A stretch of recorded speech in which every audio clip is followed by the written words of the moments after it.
ایک واقعہ جو اس وقت ایران میں ایک مشہور و معروف خطیب ہیں اور اصفہان سے ان کا تعلق ہے، آغا شیخ مہدی دانشمند،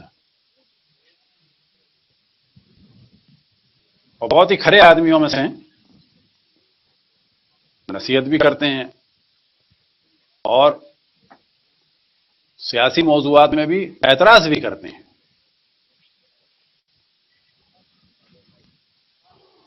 تو انہوں نے، ان کے پاس نوجوان ان کے بہت عاشق ہیں اور بہت ہنسی مذاق والے بھی ہیں، اور ان کی محفلوں میں اکثر نوجوان ہوتے ہیں۔ تو انہوں نے کہا تقریباً ایک 30 سال کے قریب ایک جوان آیا، اس نے کہا کہ مجھے آپ سے بات کرنی ہے، نکل رہے تھے تو انہوں نے کہا کہ مجھے لکھ کے دے دینا۔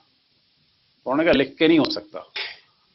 تب انہوں نے کہا کہ میں نے خود اسے جان بوجھ کے کہا کہ دیکھو، جو لکھ نہیں سکتا وہ کچھ نہیں کر سکتا، تم لکھو، لکھ کے دو، پھر بات بھی کریں گے۔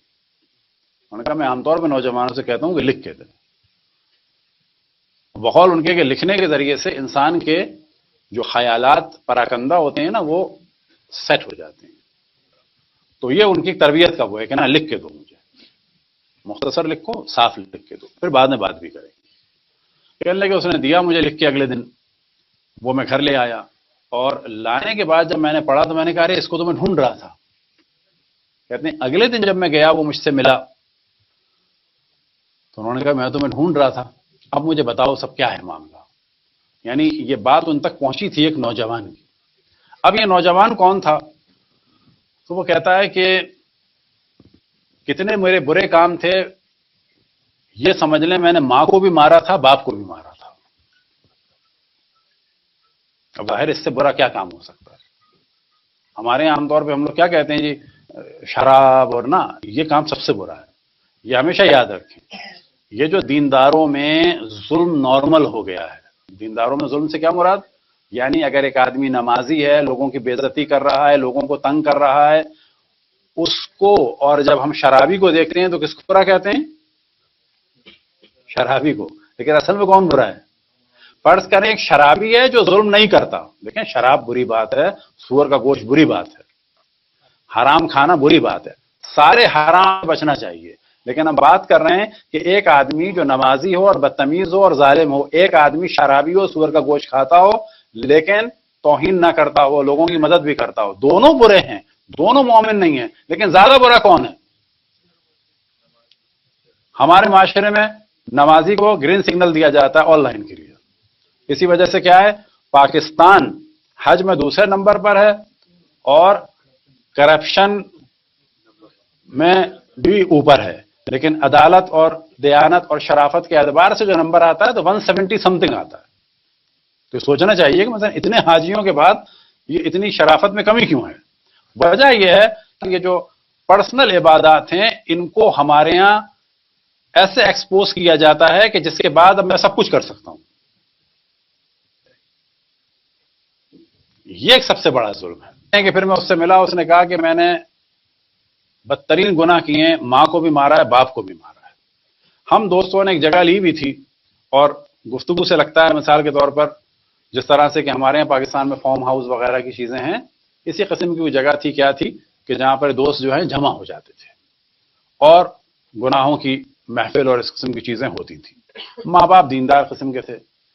تو وہ کہتا ہے کہ ایک دن شب عاشور جو ہے ہم نے چاہا کہ سب جمع ہوں کچھ کریں، تو سارے دوست غائب ہو گئے۔ جس کو بھی کہوں تو کہے کہ نہیں آج میں نہیں آؤں گا، آج تو مجلس ہے اور شب عاشور ہے اور یہ ہے اور وہ ہے۔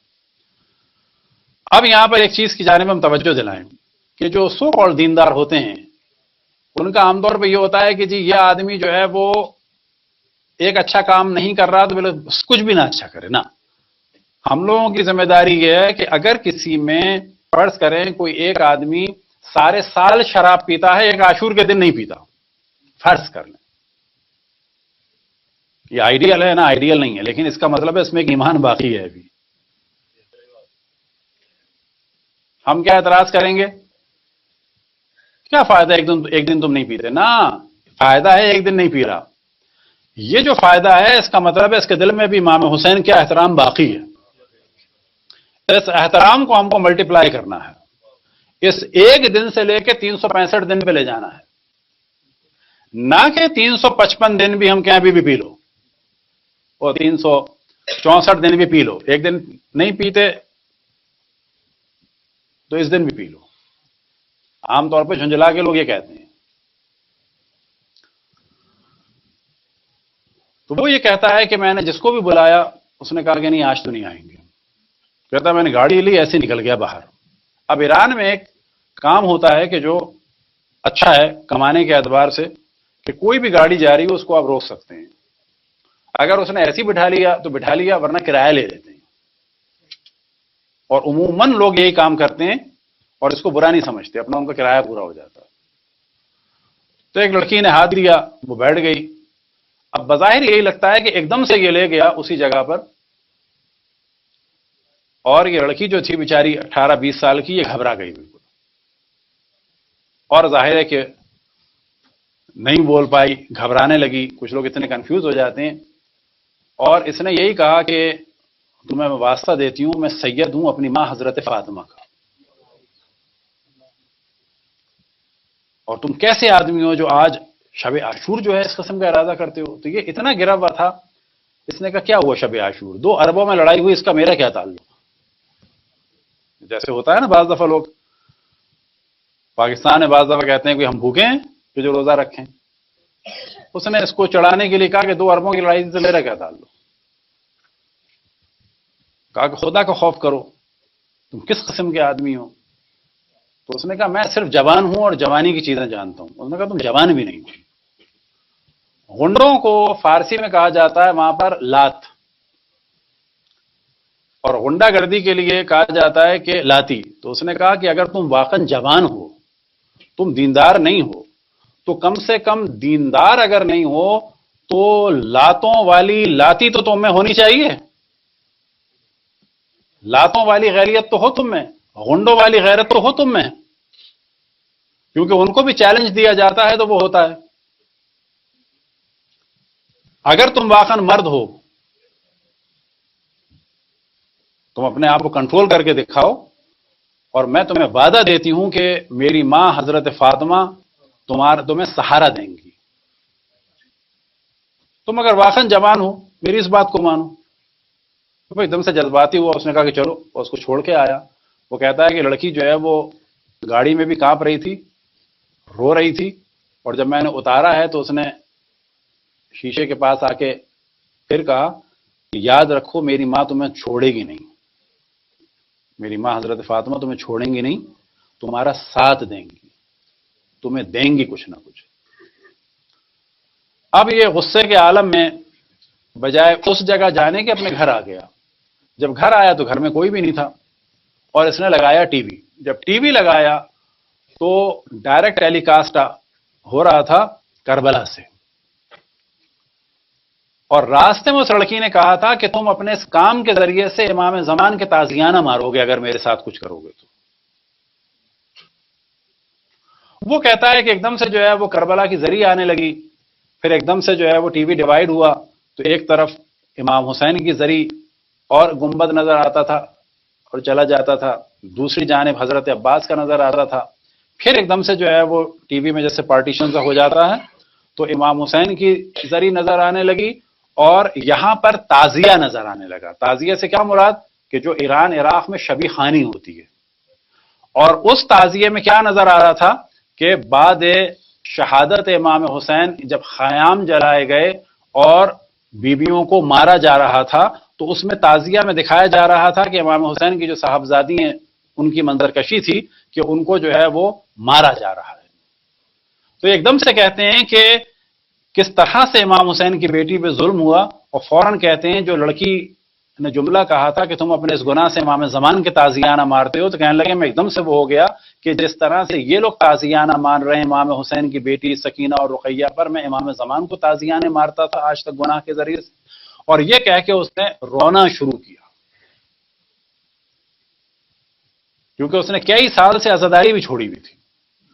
یہ کہہ کے اس نے رونا شروع کیا اور جناب سیدہ کو پکارنا شروع کیا، یہاں تک کہ صبح ہو گئی اور دروازہ کھلا. ماں اور باپ، اور ماں باپ نے اس کو روتے ہوئے دیکھا تو ایک دم سے وہ لڑکا کہتا ہے میری ماں نے کہا رضا جان، اس لڑکے کا نام تھا رضا، کیا ہو گیا ہے؟ تم میں تو آج خوشبو آ رہی ہے حضرت فاطمہ کی، تم سے تو آج خوشبو آ رہی ہے امام حسین کی، کیا ہوا ہے؟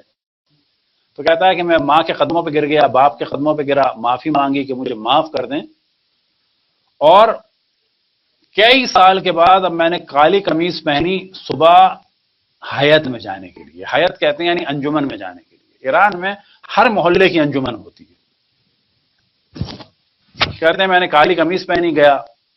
اب جو اچھا کام تھا کہ جو ہم سب کو کرنا چاہیے، جو وہاں کی حیات کا رئیس تھا، جیسے ہی اس نے انہیں دیکھا، ہمارے یہاں روش کیا ہوتی ہے کہ لو یہ بھی آ گیا شرابی، یہ بھی آ گیا، بابا جو آ رہا ہے اس کو آنے دو بھی۔ یعنی اس وقت اگر محفل میں کوئی خاتون آ جائے کہ جو گناہ کی زندگی میں ہو، عیاشی میں ہو، فحاشی میں ہو، رقص میں ہو، موسیقی میں ہو، گندی فلموں میں حتیٰ ہو، اس کو آنے دیں، اللہ کی جانب ہی ہم آپ روک دیں، کیا کریں؟ آنے دینا چاہیے۔ اصلا ایسے دیکھنا بھی گناہ ہے، اس کو نگاہ پڑ جائے الگ بات ہے، لیکن ایسے دیکھنا کہ جس سے اس کو شیطان برگلائے کہ اس جگہ دوبارہ نہ آنا، یا تمہارا احترام نہیں ہوتا، یہ بھی گناہ ہے۔ وہ جو حیات کا رئیس تھا اس نے اسے گلے لگایا اور بڑا استقبال کیا، بڑا احترام کیا، اور اس نے پھر زنجیر لے کے جو ہے وہ اپنا ماتم شروع کیا، اور کہتا ہے کہ بس میں روتا تھا اور کہتا تھا کہ جو گناہوں کے ذریعے سے میں نے امام زمان کو تازیانے مارے ہیں نا، تو ہر اس پہ یوں کہتا تھا میں نے امام زمان کو بہت مارا ہے۔ اور یہ جملہ کس نے کہا تھا؟ اس لڑکی نے۔ کہتا ہے کہ تھوڑا سا میں چینج ہوا، اسی انجمن کے سربراہ نے، اور یہ قافلے بھی لے جاتا تھا، تو مجھ سے کہا کہ چلو کربلا چلو گے۔ اب کیونکہ ذرا بگڑا ہوا تھا تو اس کے اتنے اقتصادی حالات بھی اچھے نہیں تھے، ممکن ہے ماں باپ کے اچھے ہوں، اور دوسری بات یہ تھی کہ اس کا اتنا ارادہ بھی ابھی نہیں ہوا تھا۔ ایسی جگہ پر یہ ہوتا ہے کوئی دھکا لگائے۔ اس جملے کے بعد اب تک مجھے یاد ہے تقریر میں آ گئے دانش مند نے کہا کہ میری گزارش ہے مومنین سے کہ جب وہ زیارتوں پہ کسی کو بھیجنا چاہیں تو ہمیشہ بہت زیادہ مذہبی گناہ بھیجیں، ان لوگوں کے جن کے دل میں تھوڑا سا بھی امام حسین کا احترام ہے، بعض نوجوان ہیں لاؤبالی قسم کے، ان کو بھی بھیج دو، کیونکہ جو اچھے ہیں وہ تو ہیں، ان کو بھیج دو، ممکن ہے ذریعے امام حسین علیہ السلام کے پاس جائیں اور ان کے اندر ایک دم سے نورانیت آ جائے۔ تو اس انجمن کے جو رئیس تھے انہوں نے کہا کربلا، تو یہ ہکا بکا، اور وہ اس کو لے گیا کربلا۔ کربلا جا کے اس کو خوب احساس ہوا، اور دل میں یہی تھا کہ یا جناب سیدہ، میں نے ایک قدم بڑھایا اور آپ نے یہ کیا شروع کر دیا۔ پھر ایک جملہ کہ اس نے امام حسین سے کہا کہ امام حسین اب آپ مجھ سے کیا چاہتے ہیں؟ واپس وہاں سے آئے تو کیونکہ اس کا کام تھا قافلے لے جانا، اس نے کہا کہ عمرے پہ جانا ہے، اور عمرے پہ جو میں لوگ لے جاتا ہوں کام کرنے کے لیے ان میں سے ایک بیمار ہو گیا ہے، تو مجھے کسی کو تو لے جا رہا ہے، تم چل رہے ہو؟ تو کہا کیسے؟ تو اس نے کہا سب ہو جائے گا۔ اب یہ عمرے پہ گیا تو بقی پہ جا کے اس کی بہت ظاہر ایک الگ، اور یہ کہہ رہا تھا کہ یہ سب کچھ جو ہو رہا ہے یہ بس وہ جناب سیدہ کے لیے جو میں نے چیلنج قبول کیا تھا اس کے بعد ہو رہا ہے۔